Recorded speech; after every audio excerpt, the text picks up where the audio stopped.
Hey guys, what's going on? London here. You guys know what to do. As always, like, subscribe, all that good stuff. Let's move into today's video.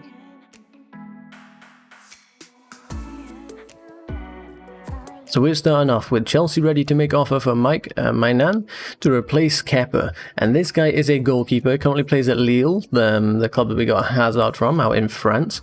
He's 25 years old, and people, as it says in this article, he might pale in comparison to a few other goalkeepers Chelsea have recently been linked to, such as Atletico Madrid's Jan Oblak or Barcelona's Marc-Andre ter Stegen. However, considering that we spent about 71 million on Kepa just 2 years ago, it made sense that maybe we don't go for the biggest, buyout in the world. And it says, well, the report says that no official bids have been made at the moment. Both teams are reportedly ready, that's Tottenham and Chelsea, are ready to make an offer, particularly Chelsea. So it looks like we're going to be offering Mike Maignan a contract and, of course, Lille a fee for him. If we take a look at his transfer market page, he's only 25, so he's young in terms of keeper years. He's 1.91 meters tall, which I think is about 6'2.5", so pretty tall. Not amazingly tall for a keeper, but it should do. His contract runs until 2022, so there's room for maneuver in the negotiations, and he is worth about 15 million, as you can see there, 15.75 million. So all in all, not a bad fee at all. If we could get him for something around that, I think that'd be pretty solid. If we take a look in the Ligue 1 this season, 28 appearances, passing success rate not too great, but not the worst we've seen, with 6.58 average rating. So I would say 6 is average, so it's a bit above average, but nothing outstanding by any means. And if we take a look back on this page, then you can see 28 appearances, 27 goals conceded, so just under 1 goal conceded per game on average, and clean sheets, you're looking at 12 clean sheets across the season. So not too bad. He's not for half his games of clean sheets, so that's not bad at all.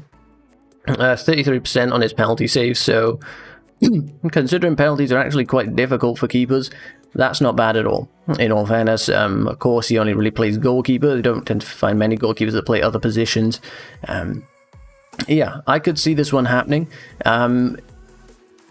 Is he going to be, that if we were going to sign someone like ter Stegen, like we've talked about, or Jan Oblak, of course he's not as good as them. He's nowhere near their level, but he is decent. In the Champions League, he made 6 appearances and conceded 14 goals with no clean sheets. So, there's reason to believe this guy maybe isn't, the top tier keeper that we're praying for, but the keeper market isn't the greatest at the moment. Onana is probably the best value for money out there, and I do still think that we should be going for him. But given that this guy's worth about 15 million, maybe Chelsea really are looking at going cheap on this one, and they're thinking, you know what, let's just get someone in that's going to do us at least a, average job next season, and then maybe build on that. Get rid of Kepa the next year then, and bring in a big player like Jan Oblak or ter Stegen, something huge like that. I'd be fine with that. But it's an interesting one, because this guy definitely isn't like an up-and-coming amazing keeper. I haven't seen him play. I think I've maybe seen 1 or 2 videos of him playing, and he looks decent, don't get me wrong. It seems like a decent keeper, but nothing outstanding. It would be my take on that.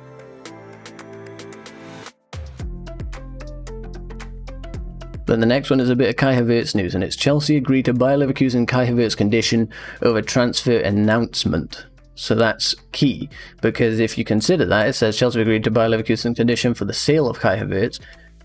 Not saying that, the deal is done or anything, but why would we agree on a term for the announcement if the deal wasn't going to happen, I think there's beneath the layer, the obvious layer of whatever this condition is that I'll let you guys know about in a sec. It's interesting. There's well, if we're at the stage of talking about okay, how are we going to announce the deal? Then that makes me think that the deal is pretty much locked up. I don't know. So there's been contradicting reports. There's some people saying that, no actual bid has gone in yet. And nothing has been signed or anything yet. We've agreed with Kai Havertz. I'm pretty sure that much is almost 100% true. But we haven't submitted a bid, but we are discussing the fees. There's no point in us submitting a bid and then them saying no, and then we submit a bit more and they say no. We're just in discussions. Okay, let's just agree what we're going to do, and then we'll submit that bid. You'll accept instantly. Then we'll go on to Kai Havertz, say, yeah, you want this contract? Yeah, read through it, boom, done. Yeah, and it's sorted within a day or two then. And it's much quicker than sending a bid in and then waiting a few days, having them reply and saying no, and then that whole process. So The clause that is being agreed on, supposedly, is Chelsea are probably accepted by Leverkusen's condition that they cannot announce the signing of Kai Havertz until after their Europa League campaign comes to an end.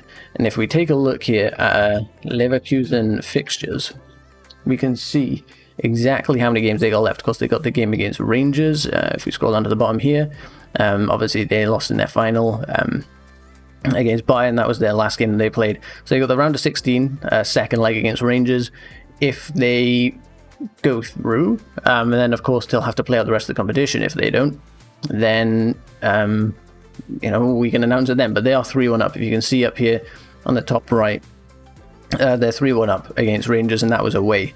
So they're probably going to go through to the next round, and it depends how far they go in the competition before we can announce it.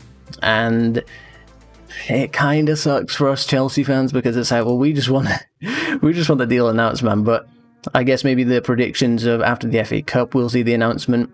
That might not be the case. It might be the case that we see this one sitting on the shelves for a little bit.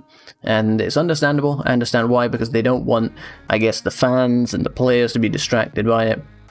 But it sucks for us. But anyway, that's the condition. We're not going to hear an announcement, if this is true, until after they finish in the Europa League.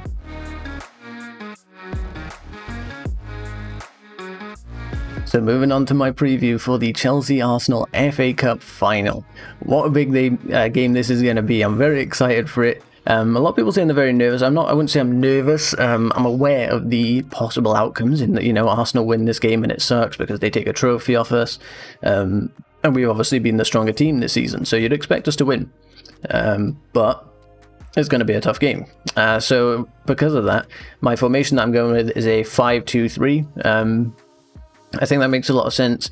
We've played with it recently. We've shown a lot of, it's worked quite well. I'm very open to the idea of a 4-3-3. I do think it could work, but I think for this one we'll just stick with this. It's seen us through some tough games recently. So in goal, we're going to be making a big change. Not everyone knows. I'm going to be playing Willy Caballero in goal. I do not think Kepa should be starting this one, especially given all the news of him basically saying, I want to leave the club, I'm done here. His head might not be in the right place. So for the centre-backs, I'm going to be going with Antonio Rudiger in the central side, sorry. And then on this side, I'm going to be going with Azpilicueta. Two solid centre-backs there. Hopefully Rudiger has a good day. And then on the left side, I'm going to be going with Kurt Zouma. So overall, I think that defence is pretty solid. Caballero should have a good game. Azpi, Mr. Reliable, consistent. He's been great this season for us, so he should be good. Rudiger, he's had his on and off moments. Hopefully today is going to be a good day for him. And combined with, two other centre-backs next to him, takes the pressure off a little bit. So he should be good. And then Kurt Zouma, obviously, the big physical aerial presence. We got to have him in the team. So right wing back, I'm going to be going with Reece James. And on left back, I'm going to be going with Marcos Alonso.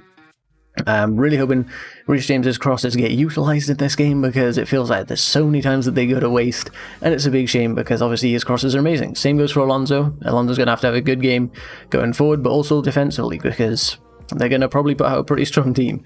So we're going to have to be good. Kovacic is going to be my left-sided central midfielder, and then Kante on the right side. According to Frank in the press conference, he is fit. Ruben Loftus-Cheek is out though, but he's not fitting into this team for this game for me anyway, so that's fine. On the left side, of course, I'm going to be going with Christian Pulisic. On the right side, I'm going to go with Willian. I think it'll be a good game for him. He's had a bit of a rest, so should be good for this one.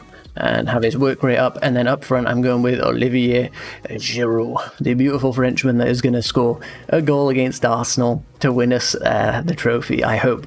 And maybe we'll get another replay of that "Thank you, Arsenal" video on the bus after the Europa League final when we beat them 4-1. So overall, I think this team has got enough in it to get the job done. We've got goals in Giroud. Kante hopefully comes back and is defensively solid. I could definitely see a case for playing with a 4-3-3, having Kante as the DM, and then maybe like Kovacic and Mount as the two centre mids ahead of him, or Mount and Barkley maybe, because they fit more naturally as number 8s. But I think this team will do a solid. We might miss Mason Mount's press, which is possibly why I could see him playing on the wing instead of Willian. I could see that happening because he is key in our pressing game, but I think the boys are going to have to do the job without him. Hopefully, Kovacic, I feel like, is going to have a really good game. Hopefully, I haven't jinxed him. I think Willian could definitely grab a goal. Pulisic on fire recently. Giroud has to get a goal against Arsenal. It'll be beautiful to see them crying after Giroud scored. But yeah, overall, I think this team's got what it takes. Let me know what you guys think of this team, if it's a good, if you change a few positions, let me know what you think. The score, I think I'm going to predict a 3-1 win for Chelsea. I think we should be able to get through this, although they have been in decent form recently, so maybe Arsenal will manage to pull something out of this game, but let's hope not. Let's hope we go for the win. Let me know what your prediction is in the comment section down below. Thanks for watching, guys. That's going to be the end of this one. Like, subscribe, all that good stuff, and I'll catch you again. Goodbye.